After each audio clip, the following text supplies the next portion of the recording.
작년 12월부터 우리 에베소서를 함께 묵상해 왔습니다.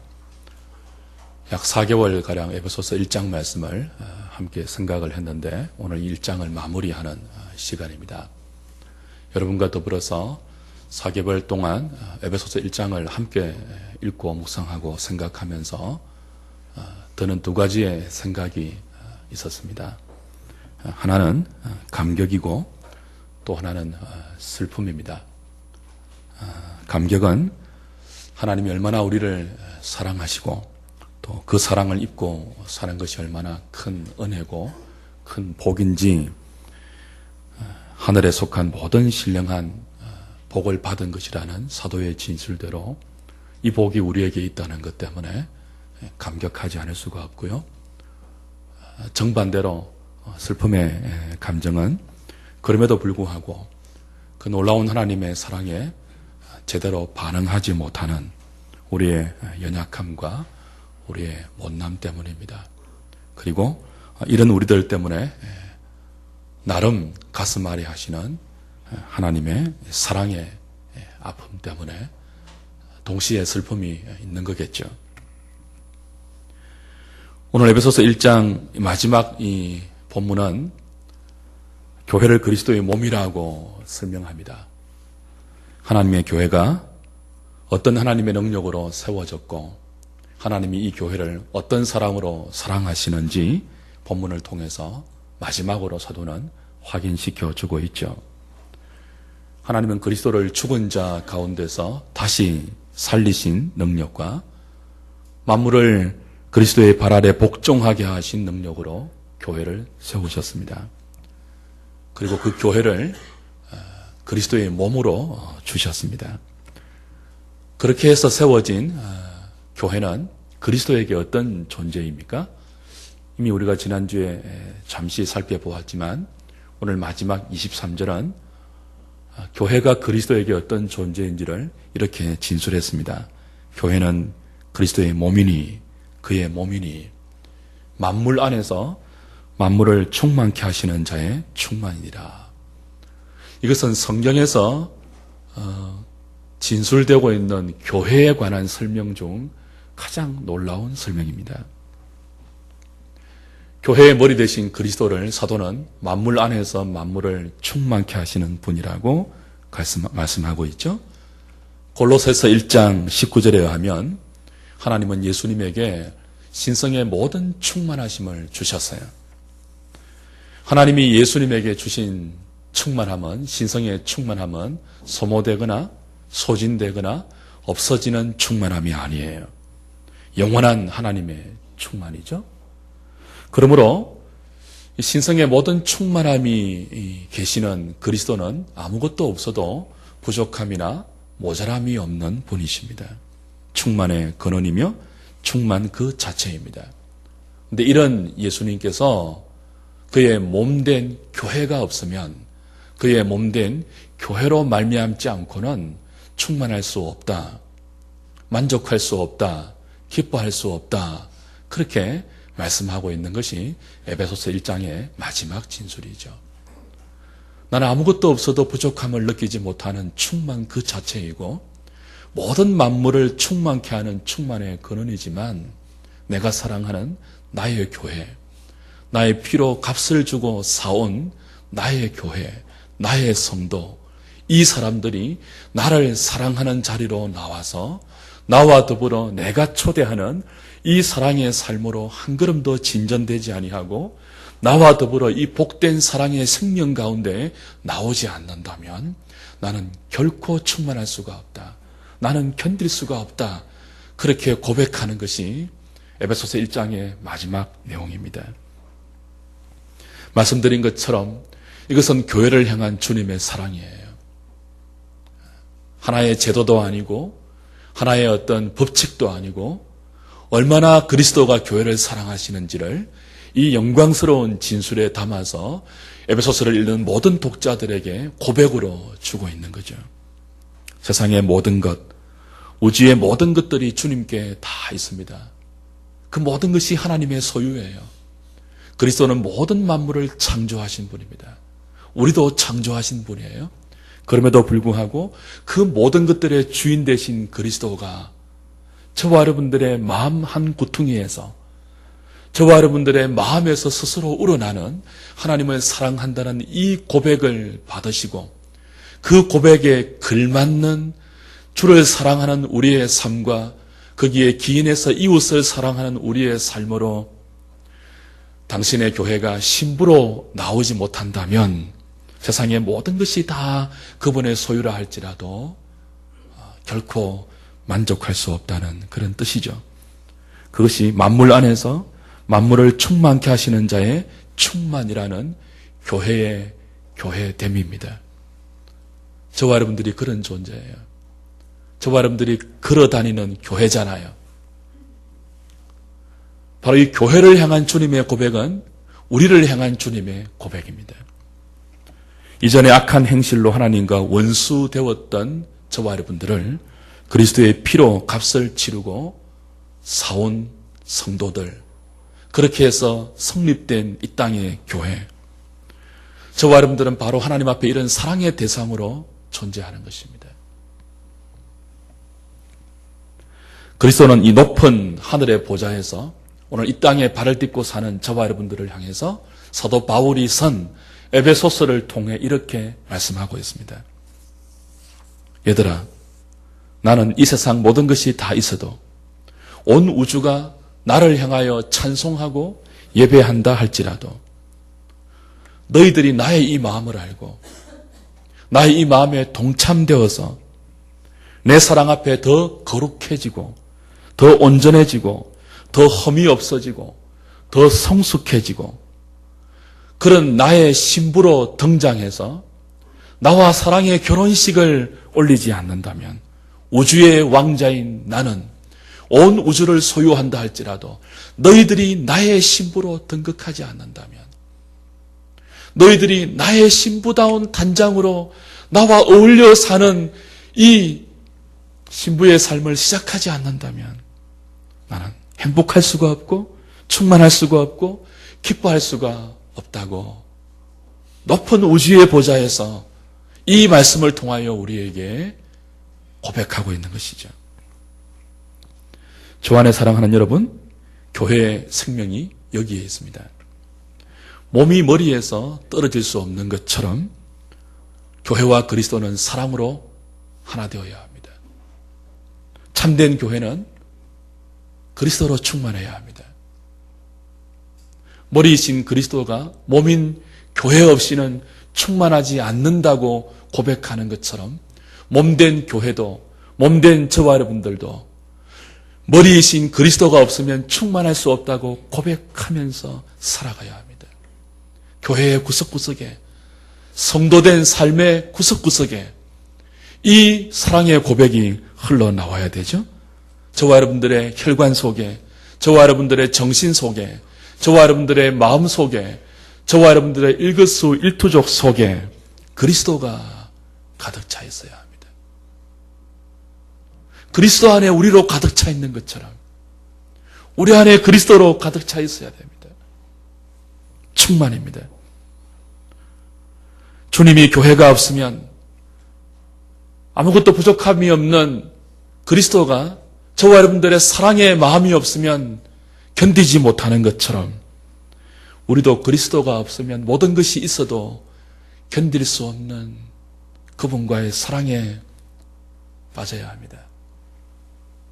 뿐만 아니고 아무것도 없어도 내 사랑 주님만 있다면, 나를 사랑하는 그리스도만 있다면 내 삶에 아무것도 주어지지 않는 그 모습 그대로라도 우리는 주님 하나만으로 기뻐하고 만족하고 좋아하고 즐거워하고 노래하고 찬송할 수 있어야 합니다. 그것이 참된 교회입니다. 그것이 만물 안에서 만물을 충만케 하시는 자의 충만이라고 말하는 머리 대신 그리스도와 그의 몸으로 부름받은 교회와 그리스도의 관계이고, 하나님은 그 교회와 그리스도의 이 놀라운 사랑의 하나됨을 남편과 아내 속에 심어주셔서 모든 성도의 가정을 통하여, 모든 성도의 부부를 통하여 이 사랑을 삶으로 실제로 맛보게 하시고 부부의 사랑을 통하여 그리스도의 사랑으로 나아가는 우리의 삶을 연습하게 하시는 것입니다. 이것이 교회의 영광입니다. 이것이 성도의 영광입니다. 감히 하나님을 사랑할 수 있는 것, 그리스도를 나의 신랑이라고 부르면서 그분의 신부로 우리의 삶을 바칠 수 있는 것, 우리에게 주어진 가장 큰 영광입니다. 그런데 우리의 현실은 입으로 하나님을 사랑한다고 하는데 다른 것들을 더 많이 사랑하는 것이 저와 여러분들의 대부분의 현실입니다. 그리스도를 주신 하나님의 사랑, 우리는 그 사랑 하나만으로 잘 만족하지 못합니다. 하늘에 속한 모든 신령한 복을 그리스도 안에서 이미 다 받고 있는데, 이 놀라운 영광으로 다 받고 있는데 우리는 그 복만으로 만족하지 못하고 끝없이 다른 것들을 찾아서 방황하고 헤매이고 갈급해하는 못난 인생들이죠. 아직도 그 사랑 앞에서의 거룩이 험이 많고 점이 많고 많이 모자라는 그런 저와 여러분들입니다. 우리는 여전히 하나님 앞에 하나님의 사랑 그 외에 다른 많은 것을 요구하면서 그것들이 우리의 삶에 채워지지 않으면 하나님이 나를 사랑하지 않는 거야 라고 불평하고 원망하면서 이 특별한 구별된 하나님의 사랑의 초대를 애써 외면하고 다른 사랑으로 우리의 삶을 빨리 진행시켜 나가는 못난 사람들입니다. 그런데 놀라운 것이 무엇입니까? 하나님이 이런 저와 여러분들을, 이런 교회를 질투하기까지 하시면서 여전히 사랑한다는 거예요. 이런 교회를 향하여 그리스도의 고백이 무엇입니다? 나는 만물 안에서 만물을 충만케 하는 신성의 충만 그 자체인데 너희들의 마음이 없이는 나는 절대로 충만할 수 없다고 여전히 못난 우리들을 향하여 이 사랑의 고백을 주시면서 오늘도 다가오고 계시는 것입니다. 구약 성경 호세아서를 보면 하나님은 호세아 선지자에게 질투하는 하나님의 마음을 실제적으로 이렇게 경험시켜 주셨어요. 어느 날 하나님은 호세아에게 얘야 너 내가 예비해 놓은 여자에게 장가들어라 그렇게 말씀하십니다. 근데 하나님이 예비해 놓으신 여자가 누구예요? 말도 안 되는 여자예요. 엄난한 고멜이에요. 하나님은 호세아와 고멜을 결혼시켜서 호세아가 아닌 끝없이 다른 남자를 갈망하고 끝없이 다른 남자를 향하여 집을 나가고 이 남자의 품에 저 남자의 품에 전전긍긍하는 엄난한 고멜을 선지자 호세아의 아내로 그렇게 맺어주십니다. 호세아의 마음이 어떻겠습니까? 아내인데 신부인데 남편의 품을 만족하지 못해요. 오늘은 저 남자 내일은 저 남자 전전긍긍하면서 그래도 뭐예요? 생활비는 꼬박꼬박 남편에게 탔어요. 마음은 온통 다른 남자한테 가 있는데 이런 아내를 바라보는 호세아의 마음, 하나님은 호세아를 통해 이렇게 말씀하시죠. 얘야 그게 이 백성을 향한 나의 마음이다. 질투가 일어난다. 내 속에서 불길이 타오른다. 내 속에서 사랑의 질투의 불길이 타오른다. 내 속에서 연모의 마음이 돌고 돌아서 견디지를 못하겠다. 고멜을 향한 너의 마음이 이 백성을 향한 나의 마음이다고 하나님은 선지자에게 실제적으로 하나님의 아픈 사랑의 마음을 경험시켜 주시고 그 마음을 백성들에게 전하게 하셨습니다.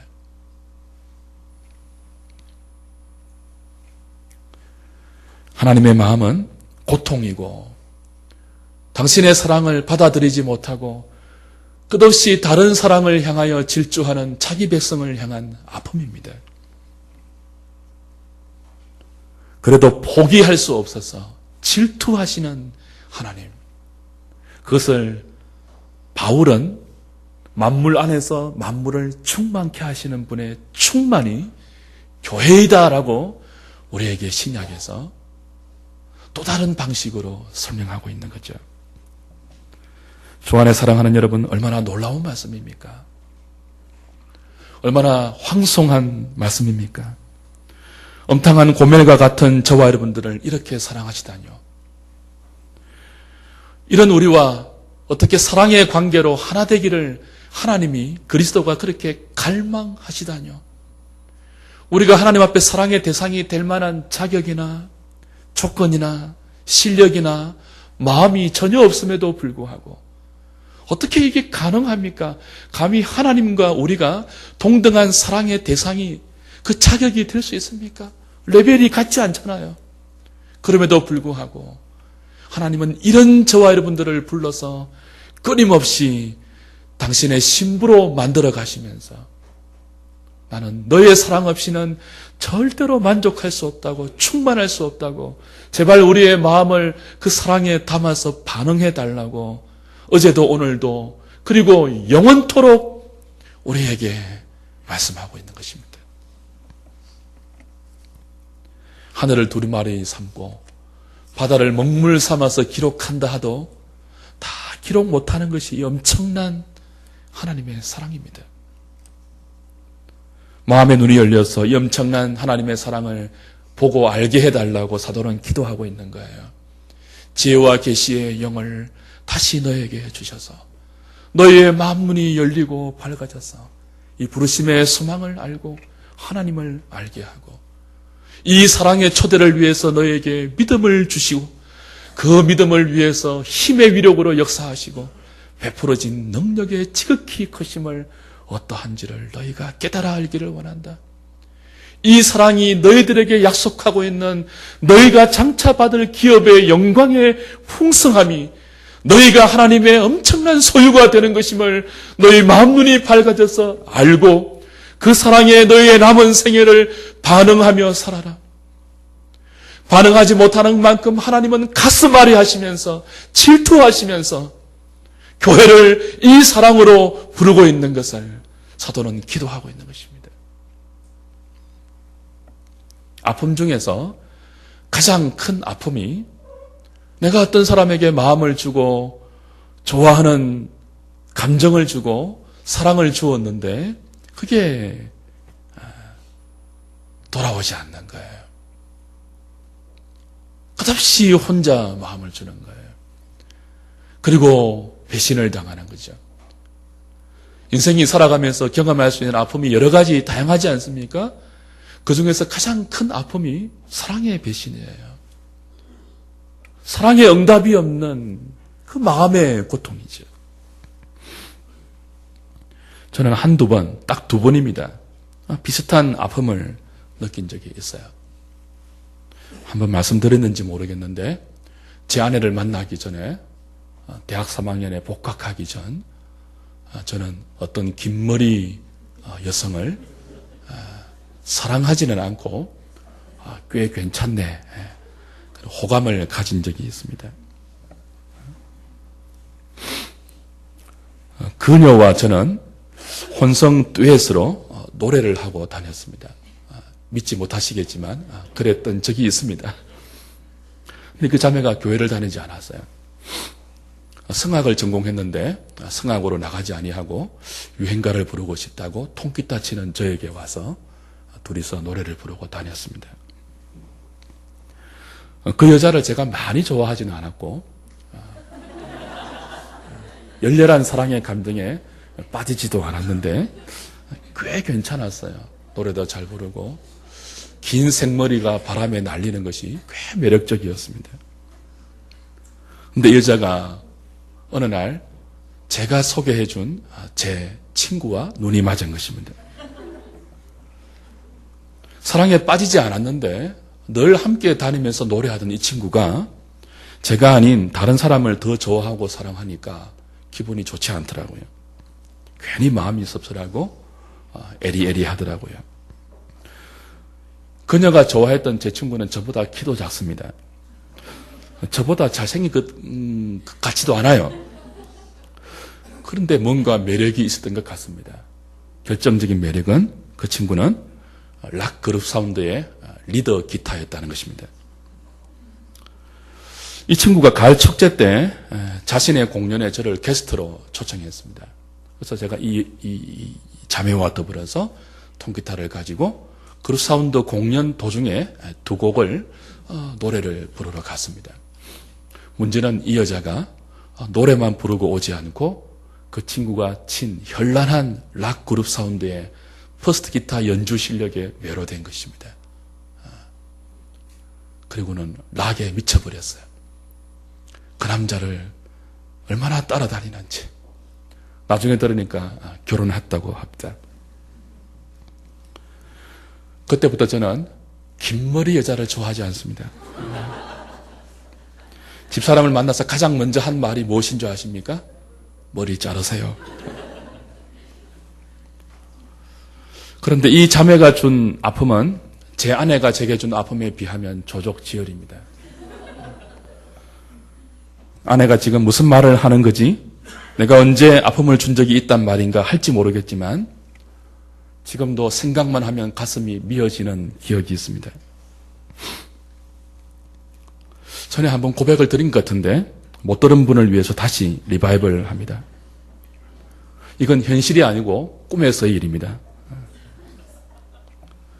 꿈의 아내가 다른 남자를 좋아했어요. 저를 눈앞에 두고 다른 남자에게 가더군요. 저를 눈앞에 두고 그 남자에게 마음을 주는 게 보였어요. 꿈이니까 다 보이잖아요. 저를 눈앞에 두고 다른 남자와 데이트를 했습니다. 그 남자를 따라갔습니다. 꿈인데도 얼마나 가슴이 아팠던지요. 너무 가슴이 아팠어요. 지금도 생각하니까 막 미어져요. 이건 꿈이어야 돼. 이건 현실이면 안 돼. 꿈속에서 얼마나 부르짖는지 몰라요. 그러다가 알람이 울려서 깼습니다. 새벽 기도를 갔는데 그날 새벽 기도 설교를 어떻게 했는지 모르겠습니다. 너무 가슴이 아팠어요. 저 여자가 내가 아닌 다른 남자를 더 좋아하다니. 저 여자의 마음이 다른 남자에게 가 있다니. 견딜 수가 없었어요. 꿈인데도 그렇게 아픈데 만약 현실에서 이 여자가 다른 남자에게 간다면 얼마나 고통스럽겠습니까?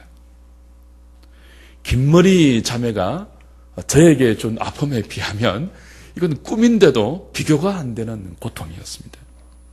만물 안에서 만물을 충만케 하시는 자의 충만히 교회라고 말씀하시는 그리스도의 심정이 그와 같아요. 우리가 주님보다 더 다른 것을 사랑할 때 우리의 마음이 주님보다 다른 것으로 훨씬 더 많이 채워져 있고 우리의 필요나 우리의 요구는 그때그때 하나님께 요구하지만 정작 우리의 마음을 주님께 드리기를 싫어할 때 그리스도의 속에서는 질투의 불길이 타오릅니다. 고통의 아픔을 느낍니다. 너는 만물 안에서 만물을 충만케 하시는 나의 충만인데 왜 그러고 있니? 나는 견디지 못하겠다 너 때문에. 너는 입술로 나를 존경하지만 마음은 내게서 멀어지구나. 질투의 불길이 타올라서 견디지 못하겠다. 하나님의 사랑은 인격적이기 때문에 우리를 억지로 돌려놓으시지 않습니다. 그리스도 외에 저와 여러분들이 다른 것을 꿈꾸고 다른 것을 향하여 가고 다른 것을 좋아해서 다른 데로 간다 할지라도 억지로 막지 못하세요. 사랑은 논리가 아니잖아요. 사랑은 감정이고 사랑은 정서잖아요. 우리의 마음이 하나님이 아닌 다른 것을 정서적으로 더 좋아하는 것을 하나님은 막으시지 않으십니다. 허용하시면서 여전히 설득하십니다. 그 사랑으로 다시 다가오시면서 네가 좋아하는 그것보다 내가 훨씬 더 좋아할 만한 대상이야라고 또 가르쳐 주시고 또 당신의 모든 것을 내어 보이시면서 우리의 마음이 돌아서기를 기다리십니다. 그러면서 그 속에서는 질투의 불길이 도시죠. 아파하시죠. 김소월의 진달래꽃이라는 시를 다 아실 것입니다. 나보기가 역겨워 가실 때에는 말없이 고이 보내드리오리다. 영변의 약상 진달래꽃 아름 따다 가실 길에 뿌리오리다. 가시는 그름그름 놓인 그 꽃을 사뿐히 절여밟고 가시옵소서. 나보기가 역겨워 가실 때에는 추고도 아닌 눈물 흘리오리다.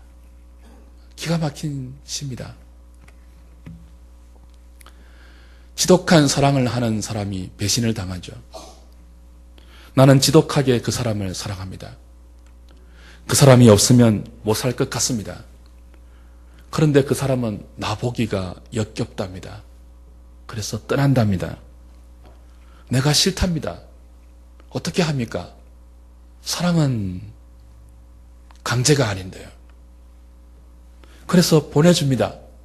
내가 싫다는 사람을 무슨 수로 잡아두겠습니까? 보내줄 수밖에 없죠. 말없이 고이 보내줍니다. 근데 그게 말이 고이 보내주는 거지 절대로 고이 보내주는 게 아니죠. 죽을 것 같이 아픕니다. 고이 보내는데 찢어집니다. 가슴이 미어집니다. 견디지 못합니다. 그래서 잠깐 하고 그 사람의 발길을 멈춥니다. 그리고 그 앞에 가는 길에 영변의 약산에서 한아름 따온 진달래를 쫙 뿌립니다. 그리고는 사뿐히 절여밟고 가시라고 말해줍니다. 무슨 뜻이죠? 내가 지금 당신을 고이 보내는데 이게 고이 보내는 게 아니라는 거예요. 내가 죽을 것 같이 아프다는 거예요. 당신이 이대로 나를 떠나서 간다면 고이 보내주지만 나는 죽을 것 같다는 거예요. 도저히 못 견딜 것 같다는 거예요. 당신이 지금 이대로 간다면 그것은 이 진달래 꽃을 밟고 가는 것 같아. 한 걸음 한 걸음 나를 떠나는 당신의 그 발걸음 밑에 짓이겨지는 진달래처럼 나는 당신이 떠나는 그 발걸음에 의해서 짓이겨지고 뭉개지고 부서지고 내 존재 의미가 사라진다. 내 마음은 고통으로 짓이겨진다. 그래도 가실래요? 그 뜻이죠. 주 안에 사랑하는 여러분, 하나님은 우리가 그리스도보다 다른 것이 더 좋다고 그것을 향해 갈 때 억지로 막으시지 않습니다. 허용하십니다.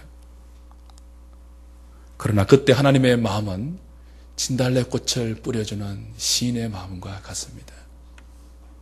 하나님이 막지 않으신다고 우리가 하나님보다 우리가 더 좋아하는 그것을 향해서 나아갈 때 우리의 발걸음 밑에 십자가에 달려 죽으시는 그리스도처럼 그분은 다시 지득여 주시면서 마음이 그렇게 무너지시면서 만물 안에서 만물을 충만케 하는 나의 충만인 네가 왜 다른 것으로 충만하려고 하니?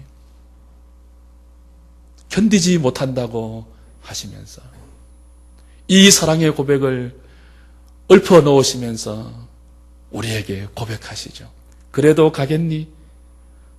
갈 테면 가는데 이 진달래 꽃을 사뿐히 절여밟고 가는 것처럼 그렇게 가렴. 그러나 기억하렴. 내가 기다리고 있다고.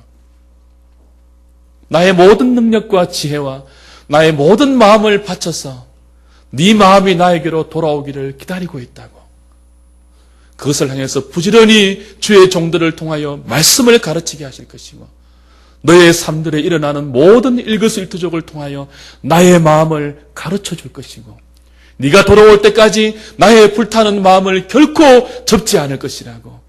오늘도 하나님은 에베소서 1장 마지막 부분을 통하여 우리에게 이 연설을 보내고 계십니다. 1장을 마무리하면서 이 주님의 마음을 다시 담아 그리스도의 마음을 헤아리면서 주님과의 이 사랑의 초대의 자리로 믿음으로 반응하고 우리의 삶을 올바른 사랑으로 진척시켜 나갈 수 있는 한우리 식구들 다 될 수 있기를 주의 이름으로 축복합니다.